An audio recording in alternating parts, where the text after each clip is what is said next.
गगन मंडल से उतरे सदगुरु सत्य कबीर, जलज माही पोढ़न कियो सब पीरन के पीर। सर्व सृष्टि के रचनहार कबीर परमात्मा चारों युगों में इस धरा पर आते हैं और आम साधारण व्यक्ति की तरह लीला करते हुए मानव समाज को सद्भक्ति मार्ग देकर चले जाते हैं। आज से लगभग 600 वर्ष पूर्व कलयुग में अपने वास्तविक नाम कबीर नाम से सतलोक से चलकर कबीर प्रभु जी काशी के लहरतारा नामक तालाब में एक कमल के फूल पर सन 1398 ईस्वी संवत 1455 में ज्येष्ठ मास की पूर्णिमा को ब्रह्म मुहूर्त में प्रकट हुए थे। उन्हें नीमा और नीरू नाम के जुलाहा दंपत्ति ने पाला था। बात 1403 ईस्वी की है, जब कबीर प्रभु जी 5 वर्ष के थे। बालक रूप परमेश्वर कबीर साहिब जी ने 5 वर्ष की आयु से ही अपने अद्वितीय आध्यात्मिक ज्ञान में उस समय के सुप्रसिद्ध विद्वानों, ब्राह्मणों, काजी और मौलवियों के छक्के छुड़ाना शुरू कर दिया था। उन्हीं में से एक लीला है परमेश्वर कबीर जी द्वारा 104 वर्षीय काशी के सुप्रसिद्ध ब्राह्मण स्वामी रामानंद जी को गुरु धारण करने और उनको अपने अनमोल सत्य ज्ञान का उपदेश प्रदान करने की। रामानंद स्वामी जी रोज ब्रह्म मुहूर्त में गंगा घाट पर नहाने जाते थे। एक दिन ऐसे ही जब वो नहाने गए, जैसे ही स्वामी रामानंद चलकर नदी के किनारे सीढ़ियों से उतरने लगे, स्वामी रामानंद जी के पैर के खड़ाऊ कबीर प्रभु के सर पर लगते हैं। बालक कबीर जोर जोर से रोने लगे। रामानंद जी के चेहरे के भाव बदलकर चिंता वाले हो गए। वो नीचे की तरफ झुके। जैसे ही रामानंद जी झुकते हैं, उनकी गले की कंठी, जो कि एक तुलसी के मनके की होती है, पौड़ी पर बैठे कबीर जी के गले में दल जाती है और स्वामी रामानंद जी रोते हुए बालक रूप में परमेश्वर के सर पर हाथ सहलाते हुए बोलते हैं, ये क्या अनर्थ कर दिया मैंने। रो मत बेटा, राम राम बोलो। राम राम। राम राम कहने से सब दुख दूर हो जाएंगे। ये बच्चा जरूर अपने माँ बाप से बिछड़कर यहाँ आ गया है। ऐसा करता हूँ, स्नान करने के पश्चात इसे आश्रम ले चलता हूँ और फिर इसके माता पिता के बारे में पता करता हूँ।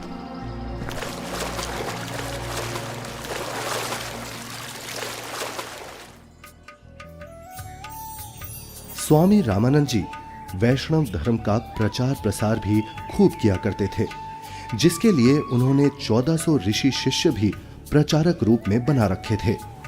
स्वामी जी के उन्हीं शिष्यों में से एक थे ऋषि विवेकानंद जी, जो कि बहुत ही अच्छे प्रवचनकर्ता रूप में प्रसिद्ध थे, जिनको स्वामी जी द्वारा काशी शहर के एक क्षेत्र का उपदेशक भी नियुक्त किया हुआ था। प्रतिदिन की तरह ही एक दिन जब ऋषि विवेकानंद जी शाम के समय विष्णु पुराण से कथा सुना रहे थे। श्री हरि विष्णु जी ही सभी के रक्षक व पूर्ण परमात्मा है। उन्होंने ही राम जी और कृष्ण जी के रूप में जन्म लिया है। वास्तव में भगवान विष्णु ही अजन्मे हैं, अविनाशी हैं। श्री हरि विष्णु भगवान की जय। श्री हरि विष्णु भगवान की जय। श्री हरि विष्णु भगवान की जय। वेद पढ़े पर भेद न जाने, बाँचे पुराण 18। पत्थर की पूजा करे, भूले सृजनहारा।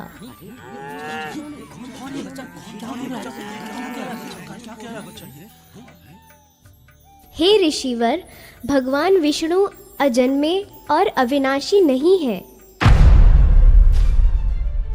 अब इसमें देखिएगा ब्रह्मा विष्णु महेश की क्या स्थिति है।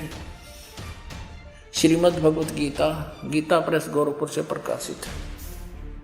संपादक हनुमान प्रसाद पोदार, चिमनलाल गोस्वामी। प्रकाशक एवं मुद्रक हैं गीता प्रेस गोरखपुर, गोविंद वन कार्यालय कोलकाता का संस्थान। अध्याय 4 चल रहा है, 123 पृष्ठ पे।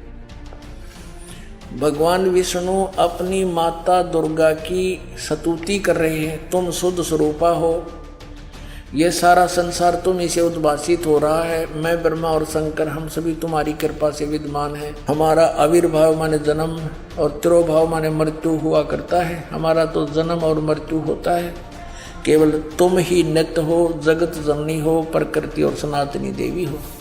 अब इसका क्या अर्थ है? ब्रह्मा विष्णु महेश नाशवान है, इनकी जन्म मृत्यु होती है। हे ऋषिवर, भगवान विष्णु अजन्मे और अविनाशी नहीं है। शिव पुराण में लिखा है कि निराकार परमात्मा आकार में आया, वे सदा शिव काल रूपी ब्रह्म कहलाया। उसने अपने अंदर से एक स्त्री प्रकट की जो प्रकृति देवी, अष्टांगी, त्रिदेव जननी, शिवा आदि नामों से जानी जाती है। पवित्र शिव पुराण ये गीता प्रेस गोरखपुर से प्रकाशित है। सचित्र मोटा टाइप, केवल हिंदी। संपादक है हनुमान प्रसाद पोदार। और ये प्रकाशित कहाँ से है? प्रकाशक एवं मुद्रक हैं गीता प्रेस गोरखपुर, गोविंद भवन कार्यालय कोलकाता का संस्था। अब देखना ये रुद्र संहिता का, अब हम छठा अध्याय पढ़ रहे हैं 101 पृष्ठ पे। देवर से एक समय ब्रह्मा जी बता रहे अपने पुत्र नारद को, एक समय उस आनंद वन में रमण करते हुए शिवा और शिव के मन में यह इच्छा हुई, दुर्गा और काल के मन में, कि दूसरे पुरुष की सृष्टि करनी चाहिए, यानी कोई पुत्र उत्पन्न करना चाहिए, जिस पर सृष्टि संचालन का महान भार रखकर हम दोनों केवल काशी में रहकर इच्छा अनुसार वितरे और निर्वाण धारण करें। ऐसा निश्चय करके शक्ति सहित सर्वव्यापी परमेश्वर शिव ने, इस काल ने, अपने वाम भाग के 10वें अंग पर अमृत मल दिया। फिर तो वहाँ से एक पुरुष प्रकट हुआ, यानी इन्होंने पति पत्नी व्यवहार किया, काल और दुर्गा ने, और वहाँ से एक पुत्र की उत्पत्ति हुई। देखिएगा 102 पृष्ठ पे, 102 पृष्ठ पे। शिव ने कहा, वो बालक उत्पन्न हुआ, उसके कहा कि वत्स, काल ने कहा बेटा, व्यापक होने के कारण तुम्हारा विष्णु नाम विख्यात हुआ। फिर काल रूपी ब्रह्म ने एक काशी नामक सुंदर स्थान बनाया। वहाँ दोनों शिव तथा शिवा अर्थात काल रूपी ब्रह्म तथा दुर्गा पति पत्नी रूप में निवास करने लगे। भगवान विष्णु इनकी ही संतान है।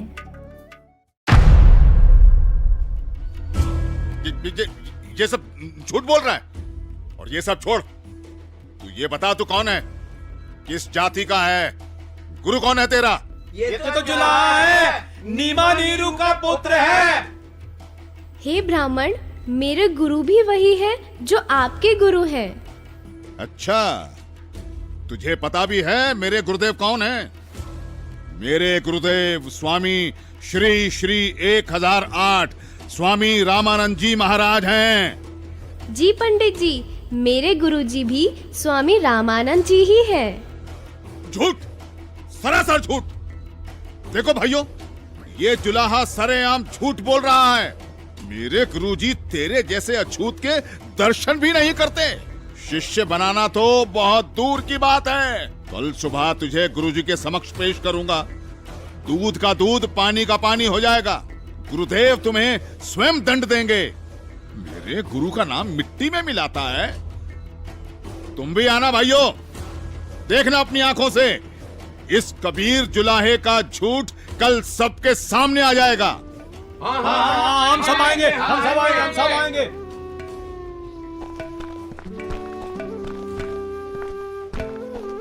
अरे पंडित जी, कम से कम मेरे सवाल का उत्तर तो देते जाइए। विवेकानंद सीधा रामानंद जी के पास पहुंचा और उन्हें सारी बात बताई। रामानंद जी भी गुस्सा हो गए कि आखिर कैसे एक जुलाहा खुद को मेरा शिष्य बता सकता है। हे गुरुदेव, एक छोटी जाति का जुलाहा अपने आप को बड़ा विद्वान सिद्ध करने के लिए भगवान विष्णु जी को नाशवान बताता है। क्या नाम है उसका? गुरुदेव, उसका नाम कबीर है। कबीर? हाँ गुरुदेव, कबीर। हे गुरुदेव, उसने तो हम ब्राह्मणों का घर से निकलना भी दूभर कर दिया है। हमें महाशर्मिंदा होना पड़ रहा है। आज उसने भरी सभा में कहा कि पंडित स्वामी रामानंद जी मेरे गुरुजी हैं, मैंने उनसे दीक्षा ले रखी है। झूठा है वो, सरासर कपटी है वो जुलाहा। वो कैसे मुझे अपना गुरु बताता है? उसको कल लेकर आओ मेरे सामने, और उन सभी को भी बुला लेना जिनके सामने उस तुच्छ जुलाहे ने तेरी बेइज्जती की है। कल सभी के समक्ष उसके झूठ का पर्दाफाश करूंगा।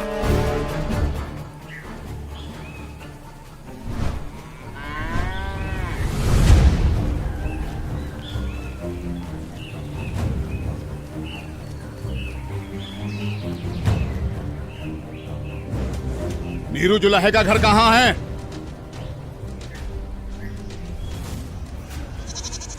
नीरू, नीरू सुनो, नीरू, नीरू। क्या हुआ भाई? बड़े परेशान दिख रहे हो। विवेकानंद अपने साथियों के साथ कबीर को पकड़ने आ रहा है। आपका घर पूछ रहा है।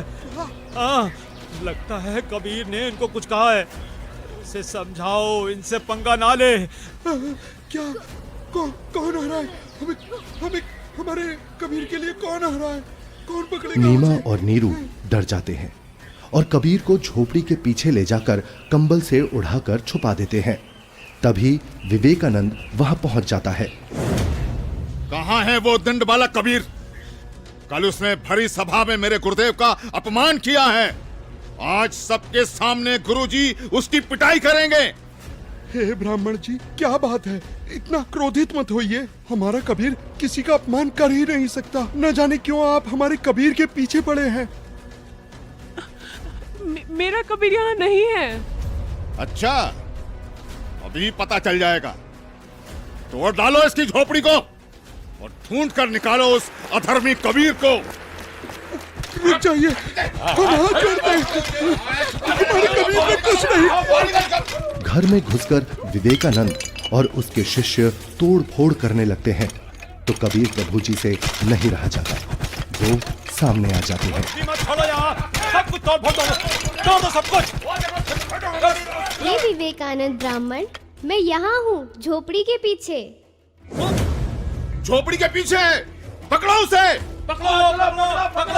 विवेकानंद उन्हें बंदी बना लेता है। फिर जब नीमा और नीरू कबीर प्रभु को बचाने की कोशिश करते हैं तो विवेकानंद उन्हें धक्का मारता है और हिंसा करते हुए कबीर प्रभु को रामानंद जी के पास ले जाता है। विवेकानंद और साथ आए शिष्य बालक को छुड़ाने के लिए बीच में आए नीरू और नीमा के ऊपर भी हाथ उठाते हैं।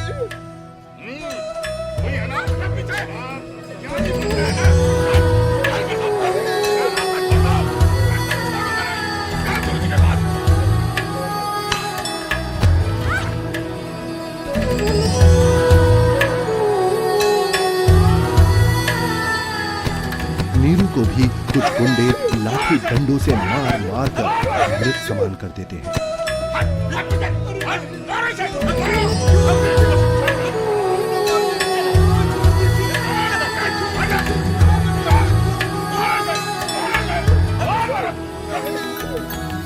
साच कहू जग मार ही, या झूठ कही ना जाई हो। साच न पूरा पावते, ये झूठे जगपति आई हो। एक तरफ विवेकानंद कबीर प्रभु जी को पकड़कर रामानंद जी के पास ला रहा था और दूसरी तरफ रामानंद जी ने अपनी कुटिया के बाहर एक बड़ा सा पर्दा लगवा दिया जिससे रामानंद जी की नजर शूद्र पर ना पड़े। हे स्वामी, आपके आदेश के अनुसार पर्दा लगवा दिया है जिससे कबीर की नजर आप पर ना पड़े। कबीर को इस पर्दे के पीछे ही खड़ा किया है। मारो इसे, इसने हमारे गुरुदेव का अपमान किया है। मारो, हमारे ईश्वर की निंदा की है इसने। मारो इसको, मारो इसे, मारो। शांत शांत शांत। आप सभी शांत रहें। गुरुजी खुद ही इस अधर्मी को सजा देंगे। कौन है तू जुलाहे? मैं सतलोक का निवासी हूँ, अजन्मा अविनाशी हूँ, पूर्ण ब्रह्म परमेश्वर हूँ। मेरा नाम कबीर देव है। ये सृष्टि मुझ पर ही आश्रित है। तू हाड़ मांस का बना मुसलमान के टुकड़ों पर पलने वाला नीच जुलाहा जाति का बालक है। तू खुद को परमात्मा कहता है। सत्य यही है कि मैं ही सर्वशक्तिमान परमेश्वर हूँ और आप ही मेरे गुरुजी हैं। आप मुझे अपशब्द कह रहे हैं तो भी मुझे आनंद आ रहा है गुरुदेव। तू ऐसे नहीं मानेगा ना जुलाहे। तू थोड़ी देर प्रतीक्षा कर, मैं पहले पूजा कर लेता हूँ, फिर तुझे देखूंगा।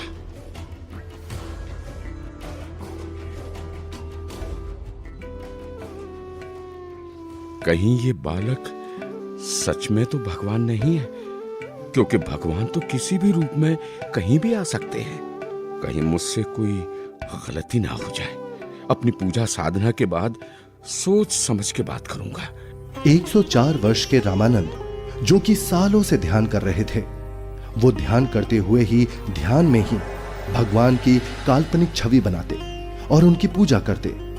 लेकिन उस दिन ध्यान में कुछ अलग हुआ। स्वामी जी कल्पना में खड़े होते हैं और श्रद्धा से नंगे पैरों जाकर गंगा से जल लेकर आए और ठाकुर जी के वस्त्र उतारे, फिर स्नान करवाया तथा नए वस्त्र पहना दिए, तिलक लगाया और भगवान के सर पर मुकुट रख दिया। तब पास में रखी कंठी पर ध्यान गया और कल्पना में ही बोले, हे भगवान, आज तो कंठी डालना ही भूल गया। फिर कंठी उठाकर मुकुट के ऊपर से डालने लगे, लेकिन माला मुकुट में फंस गई। अब स्वामी जी चिंतित हो गए और कल्पना में ही सोच रहे हैं, हे भगवान, आज ये आपके दास के साथ क्या बनी? यदि कंठी नहीं डाली तो पूजा अधूरी रह जाएगी।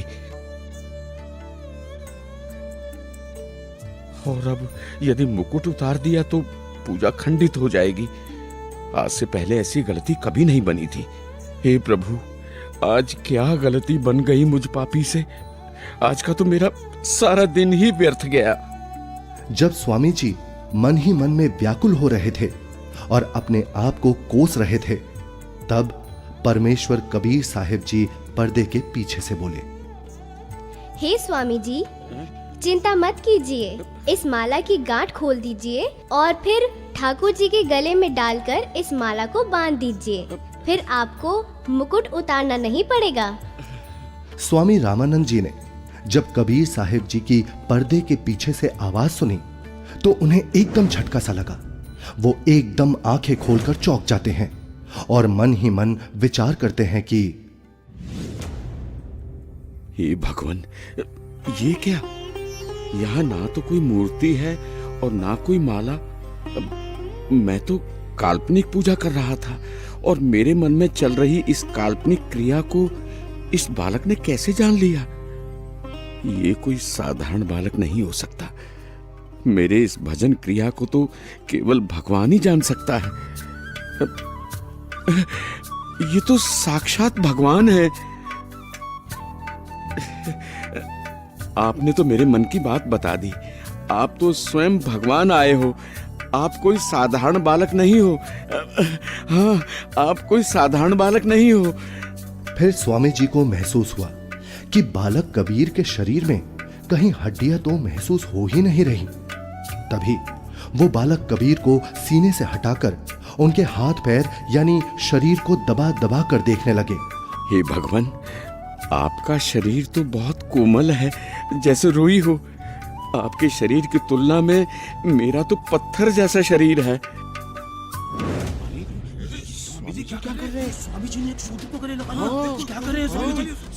लगता है कि बुढ़ापे में गुरुजी का दिमाग हिल गया है, जो शूद्र को गले से लगा लिया। हे भगवान, अगर आपकी आज्ञा हो तो मेरी कुछ शंका है। कैसी शंका गुरुदेव? हे भगवान, एक बात समझ नहीं आई। आपने झूठ क्यों बोला? कैसा झूठ स्वामी जी? आप कह रहे थे कि आपने मुझसे उपदेश ले रखा है, लेकिन मैंने तो आपको कभी नाम दीक्षा नहीं दी। स्वामी जी, याद कीजिए, एक समय आप पंचगंगा घाट पर स्नान करने के लिए गए थे। मैं वहाँ पौड़ियों पर लेटा हुआ था। आपके पैरों की खड़ाऊ मेरे सिर पर लगी थी और मैं पीड़ा के कारण रो रहा था। तब आपने मेरे सिर पर हाथ रखा और कहा कि बेटा राम राम बोलो। तो स्वामी जी, आप मेरे गुरु बन गए और मैं आपका शिष्य। मेरा तो उद्देश्य ही वहां पर आपसे दीक्षा लेना था। हाँ, अब याद आया। परंतु वो तो बहुत छोटा बच्चा था। वो देखिए स्वामी जी, क्या मैं ऐसा था? स्वामी जी ने जिधर बालक कबीर जी इशारा कर रहे थे, उधर 2.5 वर्ष के उसी बालक को चारपाई पर लेटा देख चौंक जाते हैं और बार बार कभी 5 वर्ष के रूप में खड़े परमात्मा को देखते हैं तो कभी 2.5 वर्ष वाले रूप को।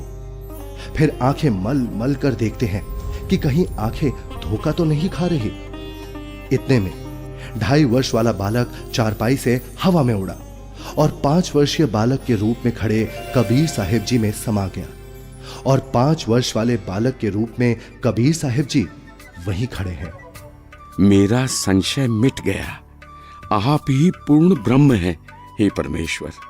आपको हम कैसे पहचानें? आप किस जाति में उत्पन्न तथा कैसी वेशभूषा में खड़े हैं? कैसे एक छोटे से बालक के रूप में धोती कुर्ता पहने जुलाहा जाति शूद्र वर्ण में उत्पन्न हुए हैं दाता? हे मालिक, हम तुच्छ बुद्धि जीव आपको कैसे पहचाने? अपने इस अनजान बालक की गलती क्षमा करना प्रभु। ऐसा मत कहिए स्वामी जी, आप मेरे गुरुदेव हैं और मैं आपका शिष्य।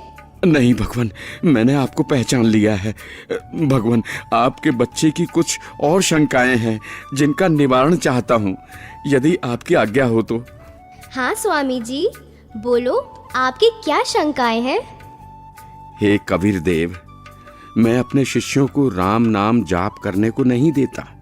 यदि आपने मुझसे दीक्षा ली है तो आप मुझे वो मंत्र बताइए जो मैं अपने शिष्यों को देता हूँ। स्वामी जी, आप ओम नाम जाप करने को देते हो। आपने जो मंत्र बताया ये तो सही है, लेकिन एक शंका और है, कृपया उसका भी समाधान कीजिए। पूछिए गुरुदेव जी। मैं जिसे शिष्य बनाता हूँ उसे एक चिन्ह देता हूँ, वो आपके पास नहीं है। हे गुरुदेव, आप एक तुलसी की कंठी माला देते हो गले में पहनने के लिए। ये देखो गुरुदेव, उस दिन पंचगंगा घाट पर आपने ही तो अपने गले से निकालकर ये कंठी मेरे गले में पहनाई थी। ये सारी लीलाएं देखकर वह बालक रूप में खड़े कबीर परमात्मा की बातें सुनकर स्वामी रामानंद जी समझ गए कि ये कोई साधारण बालक नहीं है। उसके बाद कबीर परमात्मा ने स्वामी रामानंद जी को अपने उसी 5 वर्ष के बालक के रूप में अपने साथ यमलोक, स्वर्गलोक, विष्णुलोक, शिवलोक और फिर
बोलत रामानंद जी सुनो कबीर करतारे, गरीबदास सब रूप में तू ही बोलनहार। दोहू ठोर है एक तू बया एक से दो, गरीबदास हम कारणे तुम आए हो मगजो। तुम साहेब तुम संत हो और तुम सतगुरु तुम हंस, गरीबदास तुम रूप बिना और न दूजा अंश। हे परमात्मा, आप जी स्वयं ही दोनों स्थानों पर लीला कर रहे हो। आप ही निज ब्रह्म पूर्ण ब्रह्म हो। तीनों लोकों में प्रवेश करके सबका धारण पोषण करते हो। मैंने आपका वो सनातन परम धाम आंखों देख लिया है। आप ही परमेश्वर हो, आप ही सतगुरु तथा आप ही तत्वदर्शी संत हो, और आप ही हंस अर्थात अच्छे बुरे को भिन्न भिन्न करने वाले सच्चे भक्त भी हो। मैं आपका भक्त, आप मेरे गुरुजी। स्वामी जी, आप मेरे गुरुजी ही बने रहो। मैं आपका शिष्य हूँ। ये गुरु परंपरा बनाए रखने के लिए अति आवश्यक है, नहीं तो भविष्य में संत भक्त कहा करेंगे कि गुरु बनाने की कोई आवश्यकता नहीं है। कबीर ने कौन सा गुरु बनाया था? इसलिए स्वामी जी, संसार की दृष्टि में आप मेरे गुरुजी की भूमिका कीजिए तथा वास्तव में जो साधना की विधि मैं बताऊं, आप वैसे भक्ति कीजिए। ठीक है परमात्मा, जैसी आपकी आज्ञा। इस प्रकार परमेश्वर कबीर जी ने 5 वर्ष की आयु में ही 104 वर्ष के ब्राह्मण को तत्व ज्ञान से परिचित कराया, और गुरु परंपरा को बनाए रखने के लिए कबीर साहेब जी ने स्वामी रामानंद जी को अपना गुरु बनाया। यह अनमोल ज्ञान जगत गुरु तत्वदर्शी संत रामपाल जी महाराज के सत्संग प्रवचनों से संग्रह किया गया है। संपूर्ण आध्यात्मिक ज्ञान प्राप्त करने के लिए अवश्य सुनिए जगत गुरु तत्वदर्शी संत रामपाल जी महाराज जी मंगल प्रवचन।